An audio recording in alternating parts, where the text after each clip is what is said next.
Each of these pins is a Bed Bath & Beyond that closed in 2022. That's about 20% of its stores. Shares are at their lowest point since the 90s after the company said it's facing bankruptcy. Bankruptcy. As sales collapsed, Bed Bath & Beyond scrambled to cut costs by laying off workers and closing those stores. Here's what happened to the home goods chain in the last 6 months that led to a cash crisis and a potential bankruptcy filing. Let's turn back the clock to June, when Bed Bath & Beyond CEO Mark Tritton had a problem.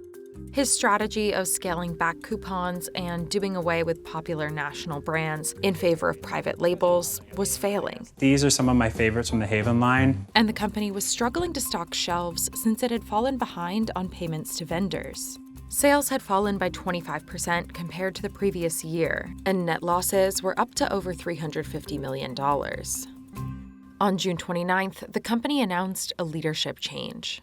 Sue Gove has been named Interim Chief Executive Officer, replacing Mark Tritton, who is leaving the company.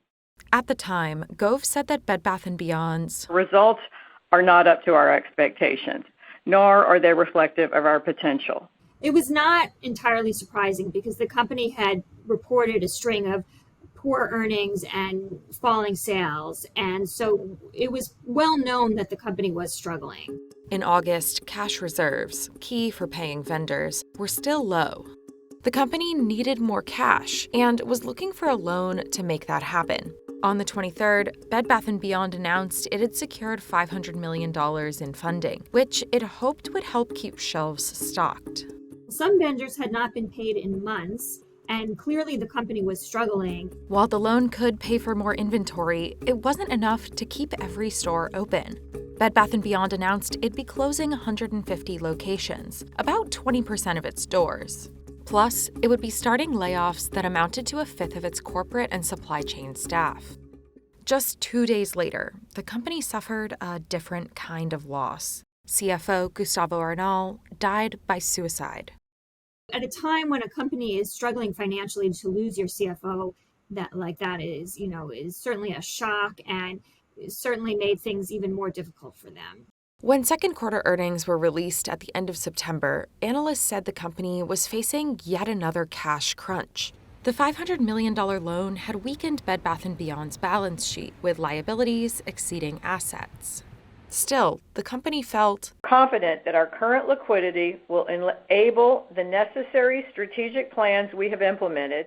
But a few weeks later, Bed Bath & Beyond announced it'd be making a debt exchange offer, where a company exchanges bonds for secured notes to extend maturities and reduce interest expenses. The company was offering higher interest rates in exchange for investors taking a haircut on their principal. It meant note holders would lose money, but they'd be guaranteed something. Stock prices dipped, then fell more after Gove hosted a summit with suppliers at the company's New Jersey headquarters to ask for support. She had several challenges. One, suppliers, some of them had not been paid in months. And two, the company had pushed out some of these suppliers to make way for its private label brands. Now it wanted the suppliers to come back. Well, these suppliers had found other channels to sell their goods, so it was taking a lot of convincing to get the suppliers back on board, and I'm not sure they were entirely successful. These vendor woes were all happening before the busiest time of the year for retailers, the holiday season.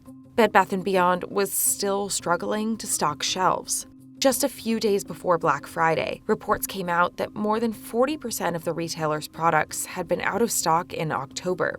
Some suppliers said they were still owed money and would pause shipments until they were paid. If you have empty shelves, you're not going to have people coming in and buying, and then you're not going to have sales, and it becomes a vicious cycle. Sales didn't meet expectations during the fourth quarter, and on January 5th, Bed Bath & Beyond announced it was preparing to file for bankruptcy in just a few weeks. A spokeswoman for Bed Bath & Beyond said it hadn't made any final decisions, and Gove said on the third quarter earnings call, We are committed to updating all stakeholders of our plans as they develop and finalize. In that earnings report, the company said sales fell 33% and losses rose to $393 million. Our business was built around our loyal customers. Listening and responding to their preferences was at the center. Veering away from that path has led to our recent financial performance. The company also said it is planning more layoffs in an effort to cut costs.